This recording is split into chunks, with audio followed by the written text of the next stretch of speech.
नमस्कार, मी आकाश जाधव. ज्या परीक्षेची तुम्ही बिलकुल वाट पाहत नव्हता, ज्या परीक्षेकडे तुमचं बिलकुल लक्ष नाही आहे, अशा परीक्षांपैकी एक ती म्हणजे एस-एस-सी सी-एचं त्याचं नोटिफिकेशन आलेलं आहे. त्यासोबत एस-एस-सी सी-जेचं नोटिफिकेशन आलेलं आहे. सगळ्यांच्या जाहिरातींच्या जागांची संख्या ॲड केली तर त्या जागा हजारामध्ये आहेत, पण आपला महाराष्ट्र जो आहे ह्या जागांसाठी पेटून उठणार नाही, तो परीक्षांच्या पाठीमागे लागणार नाही. हे वेळोवेळी मागच्या 10, 15, 20, 25 वर्षाच्या असलेल्या ॲप्लिकेशनच्या संख्येमधून सिद्ध झालेलं आहे. पण स्टार्ट करण्याच्या पाठीमागचं उद्देश पण माझा तोच होता, किंवा अशा पद्धतीने थोडंसं निगेट करण्याच्या पाठीमागचा उद्देशसुद्धा तोच होता, की जास्तीत जास्त विद्यार्थ्यांनी सध्याला आता आलेल्या एस-एस-सी सी-एच-एस-एलला अप्लाय केलं पाहिजे. ही परीक्षा काय आहे, नेमकं त्याची प्रोसेस काय आहे, कसं कसं अप्लाय करायचं, कट ऑफ, बाकी सगळ्या गोष्टी आपल्याला आजच्या व्हिडिओच्या माध्यमातून पाहायच्या होत्या. हे पाहत असताना एस-एस-सी सी-एच-एस-एलची सध्या आलेली जाहिरात ही फक्त 12वी पास किंवा ज्यांचं 12वी नाही आहे त्यांचं डिप्लोमा आहे, अर्थात डिप्लोमा पास अशा विद्यार्थ्यांसाठीची 3131 जागांसाठीची जाहिरात आहे. व्हिडिओ नेहमीप्रमाणे आपण 2 पार्टमध्ये बघूयात. पहिल्या पार्टमध्ये आपण PDF मध्ये जी महत्त्वाची माहिती, एकदम लांब लचक असं PDF असतं, तर त्याला जी महत्त्वाची माहिती आहे ती आपण बघूयात, आणि सेकंड हाफमध्ये आपण का अप्लाय करावं ह्याबद्दलची सुद्धा माहिती ह्या निमित्तानं जे ते पाहणार आहोत. तर चला आपण स्टार्ट करूयात. ओव्हरऑल परीक्षांमध्ये जर पाहायचं गेलं तर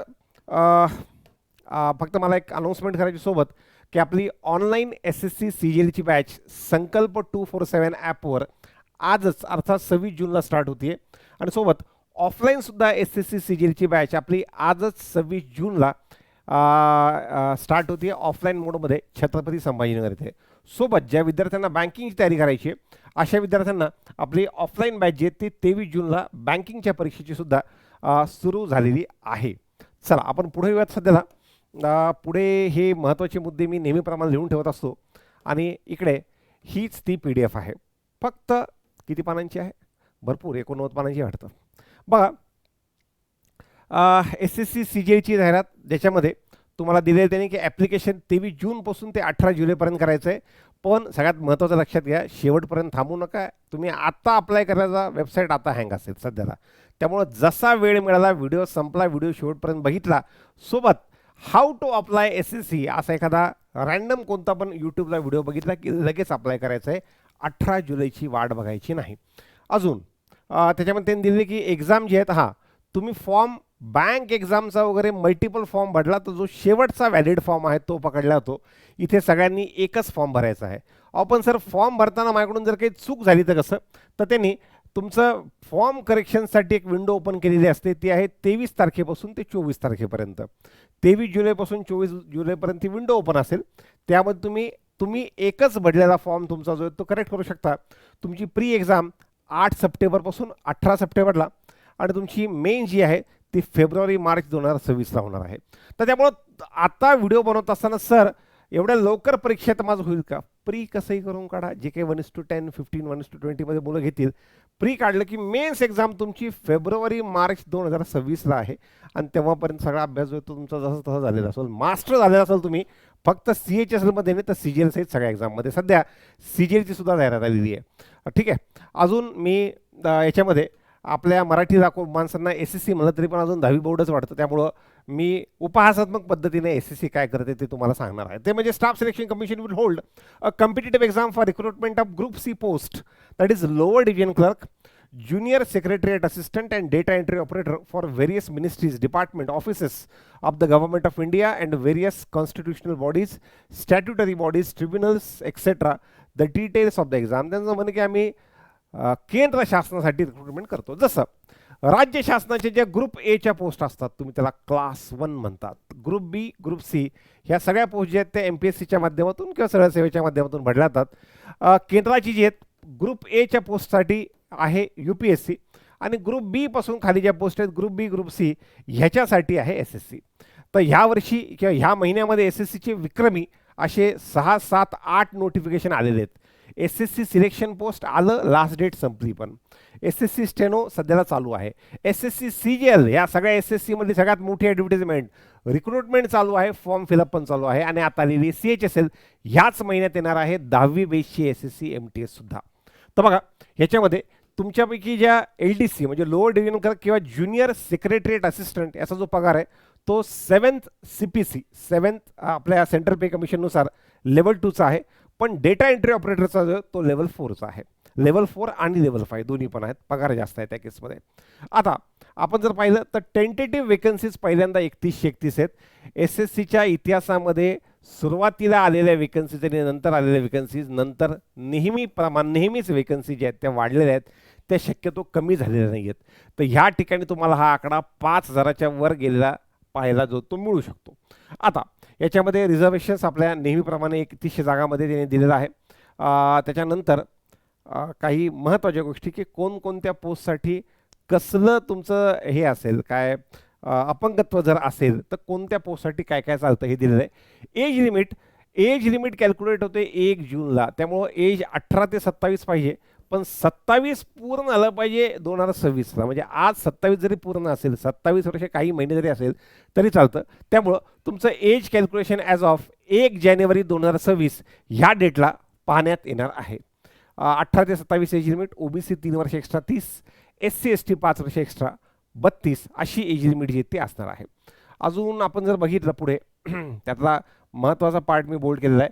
तुमच्याकडं तुमचं SC ST OBC EWS physically challenge ex serviceman ह्याची जे सर्टिफिकेट आहे हे at the time of DV पाहिजे असं म्हणलेलं आहे. आता ॲट द टाईम ऑफ DVचा प्रॉब्लेम काय, DV असेल पुढच्या वर्षी 2026-27ला असेल आणि ॲड आलेली आहे 25-26ला. त्यामुळं 2 पोरांना मी आत्ताच तुम्हाला तुमचं EWS आणि तुमचं OBC central EWS central OBC काढून घ्या असं सांगेल. बाकी SC ST physically challenge in x serviceman तुम्हाला काय प्रॉब्लेम नाही. ह्या मुलांनी आताही काढून घ्यायचं EWS आणि OBC, पुढच्या वर्षी पण काढायचं आहे. हे फक्त EWS आणि OBC, SC ST आणि फिजिकली चॅलेंज चिल आणि रिलॅक्स अर्थात चिलॅक्स. पुढे या आपण जर बघितलं तर यामध्ये स्क्राईब जो असेल तो 1 स्टेप बिलोचा त्यांचं म्हणणे की पाहिजे. आणि आपण याच्यामध्ये क्वालिफिकेशन ऑफ द स्क्राईब हा 1 स्टेप बिलो त्यांनी दिलेला आहे. सोबतच त्यांनी दिले की स्क्राईबची फॅसिलिटी जर तुम्हाला वाटलं स्वतःचा स्क्राईब आणायचं स्वतःच आणा, आणि जर तुमच्याकडून उपलब्ध नसेल तर आम्ही सुद्धा उपलब्ध करून देऊ असं सुद्धा त्यांनी फिजिकली चॅलेंज विद्यार्थ्यांना जे ते सांगितलेलं आहे. थोडं अजून पुढे बघा, एज्युकेशनल क्वालिफिकेशन हे पुन्हा 12वी कधीपर्यंत झालं पाहिजे, 1 जानेवारी 2026 तेव्हापर्यंत झालं तरी चालतं. तर ह्या वर्षी जर का तुमच्यापैकी कोणी 12वी फेल झाला असेल आणि त्यांचा निकाल 1 जानेवारी 2026ला लागत असेल पर्यंत लागत असेल तरी तो सुद्धा विद्यार्थी चालतो. तर त्यापैकी त्यांनी दिलेलं आहे की डेटा एंट्री ऑपरेटर ह्याच्यासाठी जे आहेत ना हे 12वी सायन्समधून पाहिजे बरं का, with mathematics as one of the subject. आणि इतर पोस्टला LDCला जे आहेत ते फक्त 12वी किंवा डिप्लोमा पास पाहिजे, दॅट्स इट. ह्या पद्धतीनं तर डेटा एंट्री ऑपरेटरसाठी 12वी सायन्स त्याच्यामध्ये mathematics as one of the subject पाहिजे. बाकी सगळ्या पोस्टला फक्त 12वी पास ह्या पद्धतीने दिलेलं त्यांनी. बाकी पोस्टचं बायफर्केशन त्यांनी उपलब्ध करून दिलेलं नाही आहे की ह्याच्या किती जागा आहेत त्याच्या किती जागा आहेत. ॲप्लिकेशनची प्रोसेस तुम्हाला जेवढ्या सोप्या पद्धतीनं बँकिंगची प्रोसेस बँकिंगचे फॉर्म भरताना आहे तेवढं सोपं नाही आहे. व्यवस्थित फॉर्म भरायचा आहे. टोपी घालून फोटो काढायची नाही, त्याच्यामध्ये चष्मा लावून फोटो काढायचं नाही आहे. मी मागच्या आठवड्यापासून संकल्प एज्युकेशन छत्रपती संभाजीनगर इथं विद्यार्थ्यांना हे फॉर्म भरण्यासाठी 2 मुलांना नियुक्त केलेलं आहे आणि जास्तीत जास्त मुलांना तिथे थांबून फॉर्म भरून घेतोय सो दॅट कसलीही चूक होऊ नये. तर जर का तुम्ही संकल्प एज्युकेशनचे स्टुडंट असाल तर तुम्ही ऑफिसला येऊन सुद्धा आपल्याकडून ऑफिशियल टाईममध्ये 10 ते 5 10 ते 6 मध्ये ही फॅसिलिटी ग्रॅब करू शकता. आणि वाटलं की तुम्हाला फॉर्म भरायला काही अडचण आहे तर तिथं येऊन सुद्धा तुम्ही हे फॉर्म जे ते भरू शकतात. थोडंसं पुढे या, फक्त हे फॉर्म व्यवस्थित भरा, त्यांनी सांगितलेल्या पद्धतीनं फोटो वगैरे पाहिजे. बघा एक्झामसाठी फी 100 रुपये असेल. जनरल EWS आणि OBC मधल्या मुलांसाठी सगळ्या कॅटेगरींच्या महिलांसाठी ही परीक्षा फ्री ऑफ कॉस्ट आहे. बाकी शेड्यूल कास्ट मुलं, शेड्यूल ट्राईब मुलं आणि PWD ह्या सगळ्यांना एक्झाम फ्री ऑफ कॉस्ट असेल. सगळ्या कॅटेगरीच्या मुली, SC मुलं, ST मुलं, PWD मुलं ह्या पद्धतीनं PWD मुली या सगळ्यांना एक्झाम फ्री असेल. बाकी जनरल EWS आणि OBCच्या मुलांना मेल त्यांची फी जी आहे ती 100 रुपये असणार आहे. खूप कमी फीस असते. त्यानंतर फॉर्म एकदाच भरा. जर का तुम्हाला फॉर्म चेंज करायचं आहे का त्यामध्ये चुकलं असेल तर तुम्ही 23 जुलैपासून 24 जुलैपर्यंत ते जे चेंजेस आहेत ते चेंजेस करू शकतात. अजून एक्झामसाठीचे सेंटर्स वाचून दाखवतो कोणकोणते आहेत. महाराष्ट्रामध्ये एक्झामसाठी अमरावती, छत्रपती संभाजीनगर, जळगाव, कोल्हापूर, मुंबई, नागपूर, नांदेड, नाशिक आणि पुणे हे एक्झाम सेंटर महाराष्ट्रात असणार आहेत. एक्झाम 2 टप्प्यात होणार आहे, टियर 1 आणि टियर 2. जशी मागच्या वर्षी झाली ती बिलकुल तशीच. टियर 1मध्ये आहे 100 प्रश्न, 200 मार्क, 60 मिनिटाचा पेपर असणार आहे. ज्यामध्ये इंग्लिश, जी ए म्हणजे आपलं जनरल रिझनिंग, क्वांट आणि जी ए असं 25 प्रश्न 50 मार्क ह्या पद्धतीने असेल. ह्या परीक्षेसाठी नेगेटिव्ह मार्किंग नसते. ह्या परीक्षेसाठी सेक्शनल कट ऑफ नसतो. नेगेटिव्ह मार्किंग 25% आहे प्रीची आणि 33.33 1/3 आहे मेनशी. लक्षात ठेवायचं, प्रीसाठी नेगेटिव्ह मार्किंग 25% आणि मेन्ससाठी 1/3 अर्थात 33.33% असणार आहे. पुढे मेन्स आपलं जसं CGLचं असेल बिलकुल त्याच पद्धतीने त्यांनी CHSLची सुद्धा सिस्टम जी ती ह्याच पद्धतीने ग्रुप सी पोस्ट असल्यामुळं बसवलेली आहे. त्याचा सिलेबस बाकी सगळ्या गोष्टी दिलेल्या आहेत. त्याच्यानंतर जर तुम्ही बघितलं टियर 2मध्ये, टियर 1 झाले, टियर 2मध्ये तुम्हाला ज्या लोकांनी डेटा एंट्री ऑपरेटरला अप्लाय केलेला आहे अशा लोकांना इमिजिएट लगेच मेन्स त्यांची संपल्याच्या नंतर स्किल टेस्ट किंवा टायपिंग टेस्ट असणार आहे. याचं टेन्शन घेऊ नका. हे फेब-मार्चमध्ये आहेत. या परीक्षेसाठी कसलंही टायपिंग सर्टिफिकेट लागतं का? बिलकुल सेंट्रल गव्हर्नमेंटच्या कुठल्याही जॉबला कसलंही तुमचं टायपिंगचं सर्टिफिकेट लागत नाही. ते स्वतः टायपिंगची टेस्ट घेतात तुमची. त्यामुळं टायपिंगचं सर्टिफिकेट काढतो आणि त्याचे पैसे भरतो किंवा ते कोर्स लावतो, काहीही गरज नाही आहे सध्याला. जसं चाललंय बिलकुल तसंच चालू द्या. तुम्हाला कसल्याही टायपिंगच्या क्लासची सध्याला गरज नाही. पहिलं प्री काढा, मग ते पाहता येईल. ठीक आहे.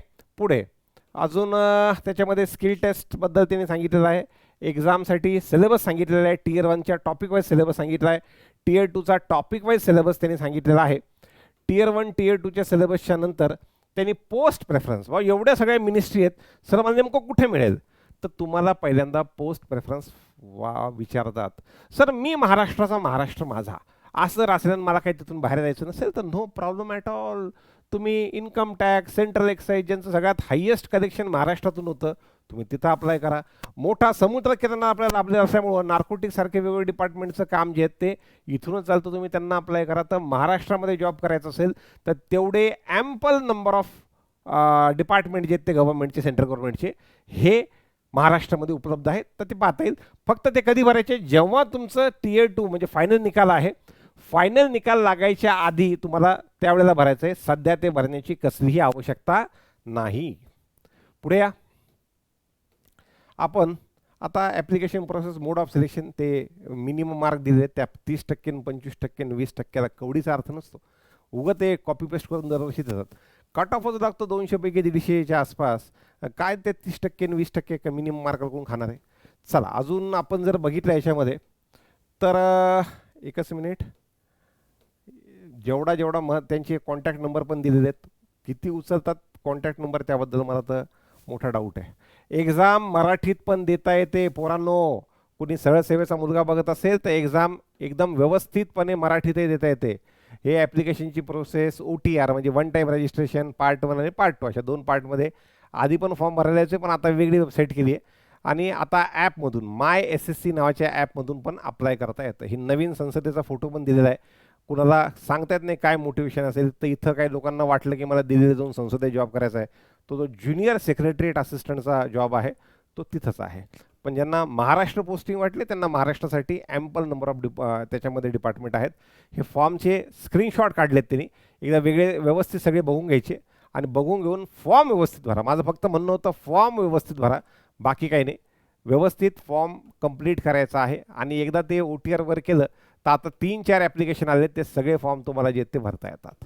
असो, तर हा एवढा पार्ट जो आहे तो याचा मला सांगायचा होता. बाकी एक्झामची लँग्वेज मी तुम्हाला सांगितली, एक्झाम मराठीत पण होणार आहे. आता इथून पुढे जर मी हे पुढे नेत वाक्य सांगत बसलो तर न्यूज चॅनलसारखे पुन्हा तेच वाक्य माझ्याकडून येतील. तर बघा, ॲक्सेप्टेड फोटोग्राफ असा आहे, तुम्ही टोपी घालून म्हणा किंवा असा अर्धवट म्हणा किंवा असा चष्मा घालून म्हणा, असा उलटा म्हणा, असा कोणताही फोटो चालणार नाहीत. स्ट्रेट ते लोक रिजेक्ट करतात बरं का. त्यामुळं फॉर्म फिलिंग ही व्यवस्थित असू द्या. काय प्रॉब्लेम आला तर आपल्या कोचिंगला सुद्धा येऊन तुम्ही तिथे प्रशांत गव्हाणे सर, पाठीमागे शेवटचा नंबर दिलेला बघा गव्हाणे सरांचा, तुम्ही त्यांच्याकडून मदत जे ती घेऊ शकता. तर गव्हाणे सरांचा नंबर मी शेवटी आपल्या तिकीट लाईनमध्ये जे ते उपलब्ध करून तुम्हाला दिलेला आहे. चला पुढे जाऊयात आपण. फॉर्ममध्ये काही नाही, वेगवेगळे तुमचे सर्टिफिकेशन्स कसं आहेत काय आहेत हे बघा. इथं मी मला फक्त सांगू द्या, एक्झाम तुम्हाला मराठीत, लँग्वेजेस फॉर एक्झाम मराठीतसुद्धा तुम्हाला एक्झाम जी ती देता येते. चला, आम्ही असं हे जे पोस्ट कोड दिलेत ना मराठीच्या समोर 14 लिहिलेलं आहे, तर आम्ही आमच्या काळामध्ये 2010ला ज्यावेळेस एक्झाम दिली होती, ऑफलाईन फॉर्म असायचा, डी वगैरे काढावं लागायचं वाटतं सोबत. तर आम्ही हे फॉर्ममध्ये भरताना हे कोड टाकावं लागायचे. आता कोड टाकायची गरज नाही, मराठी सिलेक्ट केलं की ऑटोमॅटिकली 14 नंबरचा कोड येऊन जातो. असो, यापुढे सगळ्या एक्झामची मांदियाळी एकदाच आलेली असल्यामुळं सध्याला CGL आलेलं आहे, CHSL आलेलं आहे, स्टेनो आलेलं आहे, SSC सिलेक्शन पोस्टची लास्ट डेट संपली, काही लोकांनी अप्लाय केला असेल, SSC MTS पण ह्याच महिन्यात येणार आहे. एवढ्या सगळ्या परीक्षांची मांदियाळी एकदाच आलेली असल्यामुळं एकच अभ्यास आहे, जो तुमच्या बँक एक्झामला क्लरिकलची एक्झामची असेल तर कमी अभ्यास, ऑफिसरला जास्त, असं काही नाही. इनफॅक्ट CGLची एक्झाम पण सध्याला मागचे 2 वर्ष पाहता सोपी नसते, खूप सोपी असते. त्यानंतर कसं होतं की आज सध्याला मला खूप कॉल आहेत पोरांचे, सर माझं युको बँक LBO, माझं न्यू इंडिया ॲश्युरन्स, माझं SBI क्लर्क, माझं महाराष्ट्राचं सर्कल होतं मला दिलं आहे मुंबई, त्याच्यानंतर मला बँक ऑफ इंडियाचं जॉईनिंग बाकी आहे, central bank of India joining बाकी आहे, मी IDBIमध्ये काम करतो किंवा करते, मला खूप जास्त वर्कलोड आहे, मग मी याच्यापैकी काय करू काय नाही. तर एका मागे एक तिथे जॉब जे ते मुलं बदलत असतात, पण एकदा का इथं जॉब लागला त्यामुळं one stop shop for your career need, तर विषय संपून जातो. नंतर शक्यतो मुलं एवढ्या इझिली जॉब चेंज करायच्या पाठीमागायचे ते लागत नाहीत, कारण की हा 24 कॅरेट सरकारी जॉब आहे. जसं आता सध्याला आजची किंवा कालची न्यूज असेल की इन्शुरन्समध्ये गव्हर्नमेंट जे ते डिसइन्व्हेस्टमेंट करत आहे, आपला हिस्सा विकत आहे, तर याच्यामध्ये हे प्युअर गव्हर्नमेंट जॉब आहे, त्याच्यामध्ये तसं काही नसतं. महाराष्ट्र पोस्टिंगबद्दल मी तुम्हाला आत्ता सांगितलं की महाराष्ट्र पोस्टिंग याच्यामध्ये तुम्हाला एवढे नंबर ऑफ डिपार्टमेंट महाराष्ट्रामध्ये की महाराष्ट्र पोस्टिंग जर तुम्ही वरती टाकलं, चांगले मार्क असतील तर ते सुद्धा तुम्हाला मिळून जाईल. डिफिकल्टी लेवल ही खूप कमी असते आणि प्रिव्हियस कट ऑफ किती कमी असते तर डिफिकल्टी लेवल सांगू का, एवढी कमी असते बघा.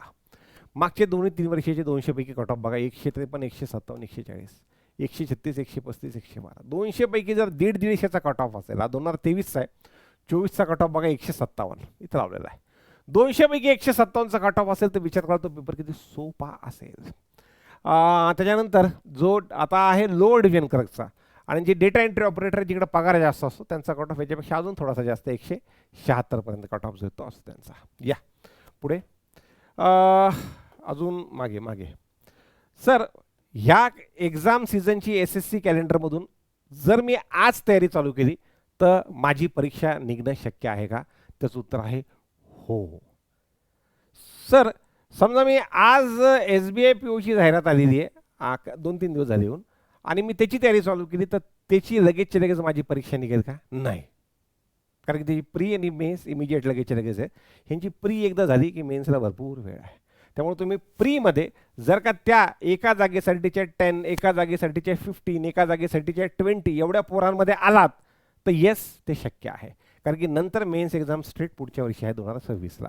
त्याच्यामुळं आज जरी तयारी चालू केली आयदर ऑफलाईन किंवा ऑनलाईन तर तुम्ही ही एक्झाम क्रॅक करू शकता, कारण की लिमिटेड असा पोर्शन आहे आणि सोपा, डिफिकल्टी लेवल वाईज सोपा असलेला हा पार्ट आहे. सर जे those who are preparing for IBPS bank exam, yes किंवा सरळ सेवा परीक्षा, दादांनो फॉर्म भरा. फॉर्म कमी पैशाचा आहे.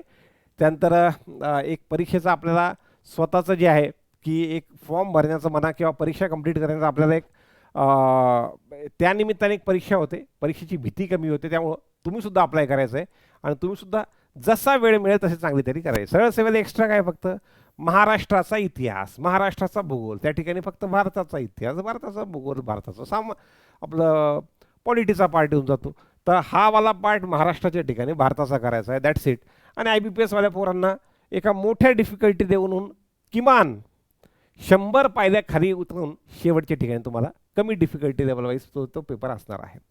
त्यातल्या त्यात जे लोक अंडर ग्रॅज्युएट आहेत, ग्रॅज्युएशन झालेलं नाही आहे, ज्यांचं 12वी झालं आहे, ज्यांचं फर्स्ट इयर झालं आहे, ज्यांचं सेकंड इयर झालं आहे आणि ज्यांना असं वाटतं की हो आपण स्पर्धा परीक्षांची तयारी चालू केली पाहिजे, start with SSC, not with MPSC, not with सरळ सेवा, नॉट विथ बँकिंग, बिकॉज त्या ठिकाणी तुम्हाला ग्रॅज्युएशन झाल्याच्या नंतर बऱ्यापैकी चान्सेस तुमच्या हातामध्ये लागतात. ग्रॅज्युएशन झाल्याच्या नंतर इथं लगेच 10वीच्या पोस्ट, 10वी पास, 12वी पास, ग्रॅज्युएशन पास ह्या वेगवेगळ्या पोस्ट तुमच्या हातामध्ये आहेत. त्यामुळं अंडर ग्रॅज्युएट मुलांनी एकदम 3 वर्ष पुढचं, ग्रॅज्युएशन झाल्याच्या नंतर 3 वर्ष पुढचं कोणतं टार्गेट ठेवण्यापेक्षा आज 10वी पास, 12वी पास आणि ह्या टाईपचे टार्गेट जर ठेवले, कमी कालावधीत ठेवले तर अभ्यासामध्ये आपली जी एफिशियन्सी आहे जेवढी जवळ एक्झाम असेल तेवढी अजून चांगली एफिशियन्सी आपली जी ते होत असते.